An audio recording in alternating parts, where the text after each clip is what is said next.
Being overworked and overcommitted is a serious threat to your flourishing, but saying no is hard. In this episode, I talk about how to use conflict management strategies to say no gracefully and effectively.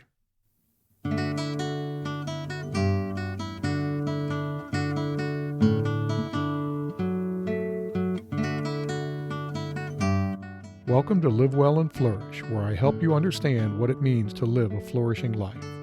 I'm your host, Craig Van Slyke. If you're ready to think beyond material and external success, if you're ready to take control of who you are and the kind of life you live, if you're ready to flourish, this is the podcast for you. Saying no is critical to your mental and physical health. There's an old saying that no good deed goes unpunished, and that applies to being asked to do things.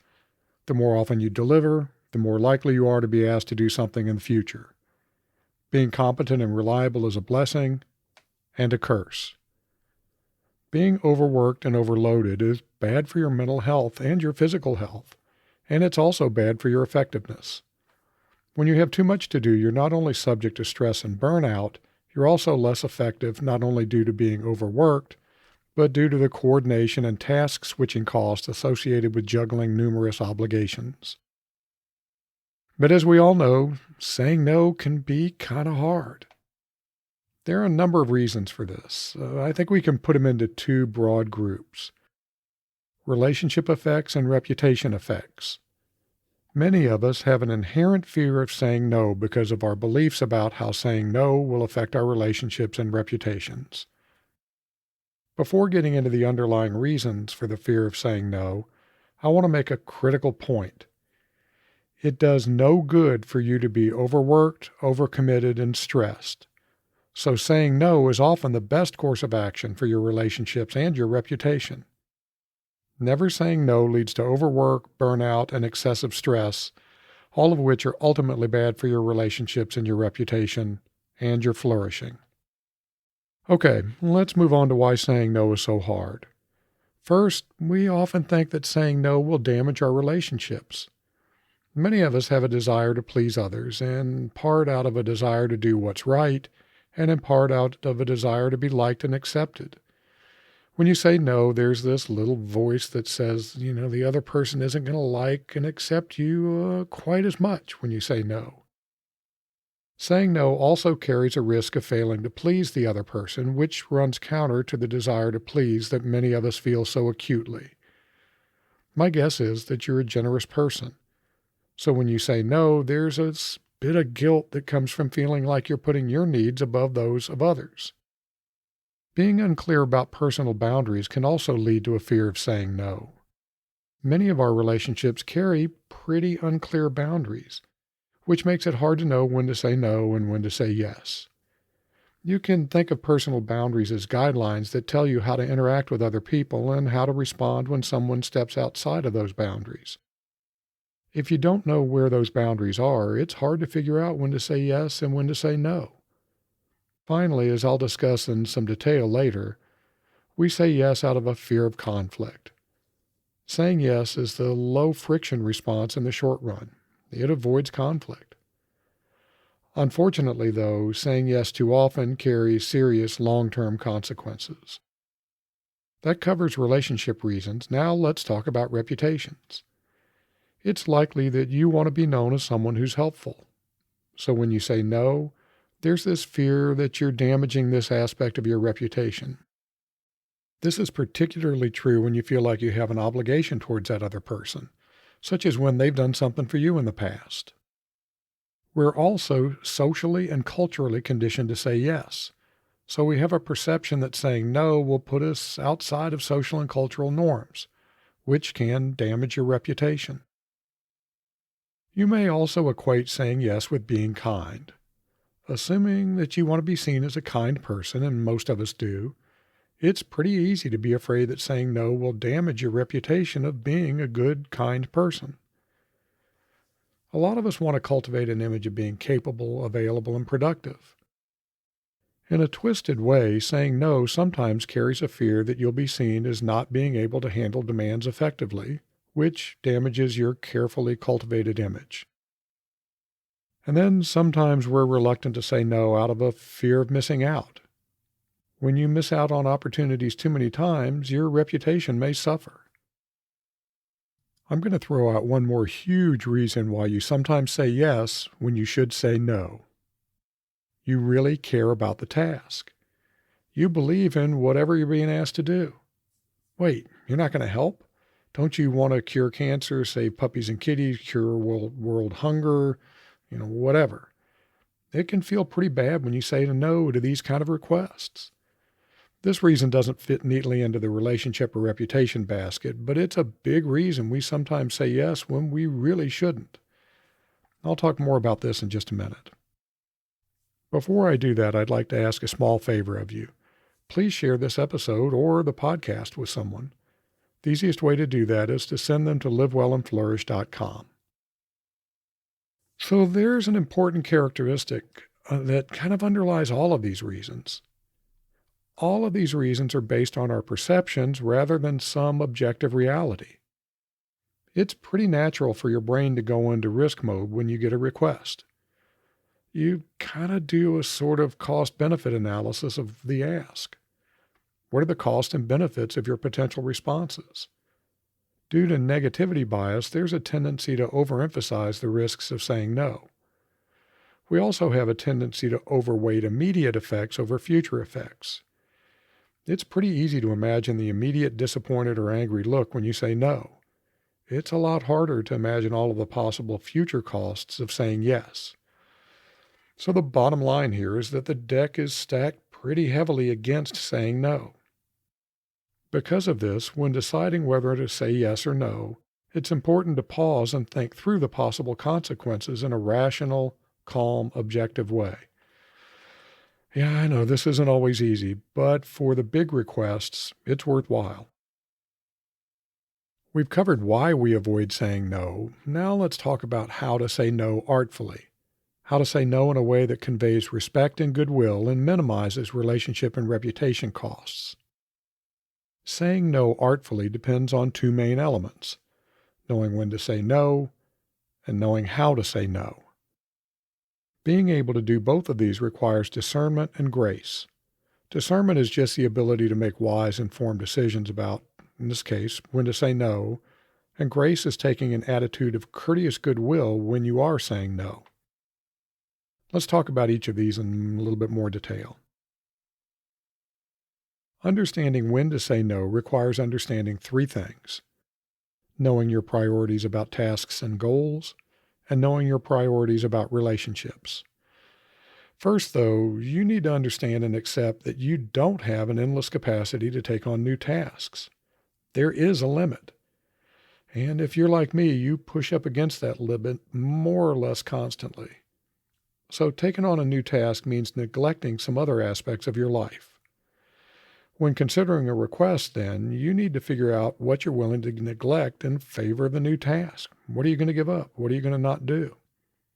It's also important to consider the importance of your relationship with the person making the request. More important relationships push your answer towards yes rather than no.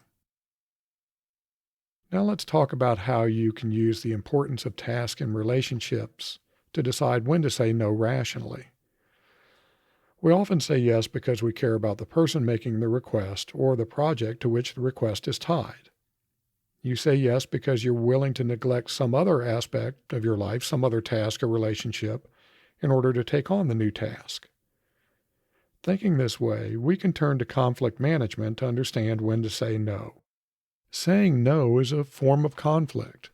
Someone wants you to do something, and you don't want to do it. There's an inherent conflict whenever you feel like you want to say no. So I think we can apply conflict management strategies to saying no. There are 4 basic strategies for dealing with conflict: avoiding, contending, yielding, and problem solving. We're going to look at each one of these in the context of saying no. By the way, I go into conflict management in more detail in episode 42, which is available at livewellandflourish.com/42. So the key here is to think about the relative importance of 2 things: your relationship with the person making the request, and the importance of the task relative to other demands on your time. You're going to choose your approach based on weighing these two factors against each other. Avoiding comes in two forms: trying to get around the need to give an answer and saying no without any justification. This is often the correct approach when both the task and the relationship are of low importance. Here you say no because neither the request nor the requester is important to you, so you're not willing to take on the extra work.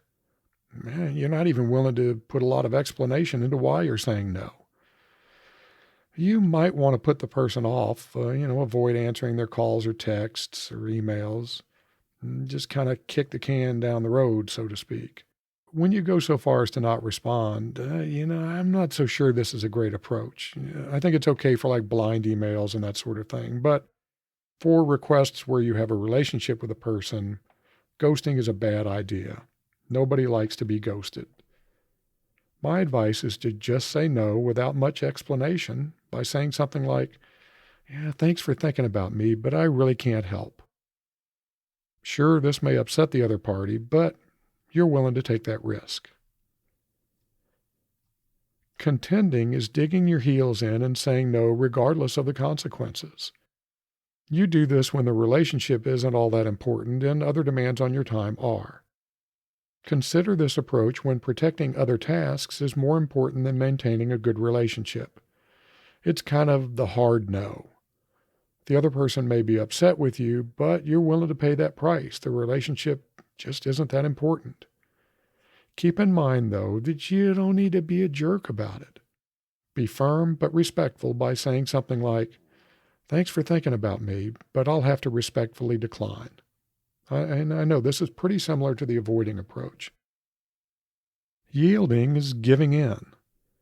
This is often the right thing to do when the relationship is more important than other demands on your time and energy. Your goal here is to maintain the good relationship. You don't say no, you say yes. And of course, this has its drawbacks. You're still adding to your workload and to the demands on your time and attention. Even though you have other demands, the relationship is so important to you that you're willing to take on the extra load and maybe pass on some other things that you might be doing. So it's easier and better here to say yes. But you still need to recognize that there are consequences when you say yes. As I said, it may be necessary to put off some other tasks or activities so that you can comply with this request. Problem solving is working with the other person to develop a solution that allows them to get done what they need to get done, but without drawing on you. This is the best approach when the relationship and the other demands on your time are more or less equally important. So you don't say yes, but you don't fully say no.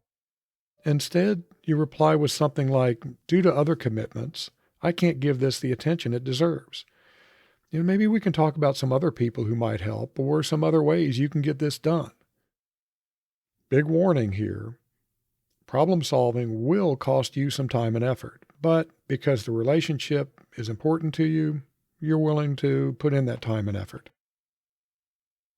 Now that we've talked about how to decide whether to say yes or no, let's cover how to say no with grace. In this context, the word grace encapsulates the idea of being respectful, tactful, and kind when saying no. In other words, it's not being a jerk, and I'd even go further, it's being a nice person. Keep in mind that being respectful, tactful, and kind doesn't mean being a pushover. You can say no gracefully and firmly. Grace is a two-sided coin here. It means showing grace to the other person, but it also means showing grace to yourself. To the other person, you show grace by being respectful and kind in your answer, while also being empathetic. Let's face it, nobody likes to hear no, and even you and even me. So try to soften the blow a bit in your answer. At the same time, you need to show grace towards yourself by remembering that you deserve to have your time and priorities respected, and by not feeling guilty when saying no. Remember, saying yes means neglecting something or someone else that's important to you. The other person and their request may be important, but so is your well-being. Normally, I give you 3 things to think about or do in the coming week. But this time I'm going to take a bit of a different approach by giving you 3 phrases that can be applied to saying no gracefully and 3 ways to avoid guilt when saying no. Here are 3 phases, each tied to an approach for saying no with grace. The empathetic approach. I really understand and appreciate why you're asking me. Under different circumstances, I'd love to help, but at the moment, I just can't take on any new commitments. But I really hope we can work together in the future. I'm sorry. Here's the appreciative approach. Man, I'm honored you'd think of me. But I have some other important projects going on and really can't give your request the attention and time it deserves. I'm sorry. Here's the helpful approach. It's great that you have so much confidence in me, but I really can't help right now. But I'd be happy to refer you to someone who might be available. And now here are 3 ways to avoid guilt. Understand and accept your boundaries and capacity. Your time, energy, and attention are finite resources, so you have to make choices, sometimes difficult choices. You're not disrespecting someone when you say no. You're making a rational choice. Acknowledge the importance of self-care. Being overworked and stressed ultimately means that eventually you won't be able to help anyone. One too many balls to juggle, and they all come crashing down. Accept that you can't please everyone. No matter how hard you try, you can't satisfy every single person in your life. That doesn't make you selfish or uncaring. It just means you exist as a human on this earth. Disappoint some so that you won't disappoint all. Our closing quote comes from the Ricky Nelson song, Garden Party. You see, you can't please everyone, so you've got to please yourself. Life isn't all about you, but that doesn't mean that you're unimportant. When someone makes a request, be discerning and be graceful, but remember, ultimately, to flourish, you've got to please yourself. Until next time, be well, my friends. I produce Live Well and Flourish because of my dedication to helping others live excellent lives. I don't accept sponsorships and I don't want your money. The only thing I want is to help you and others flourish. If you've received some value from this episode, please share it with someone that might also benefit from listening. The best way to do that is to direct them to livewellandflourish.com. Until next time.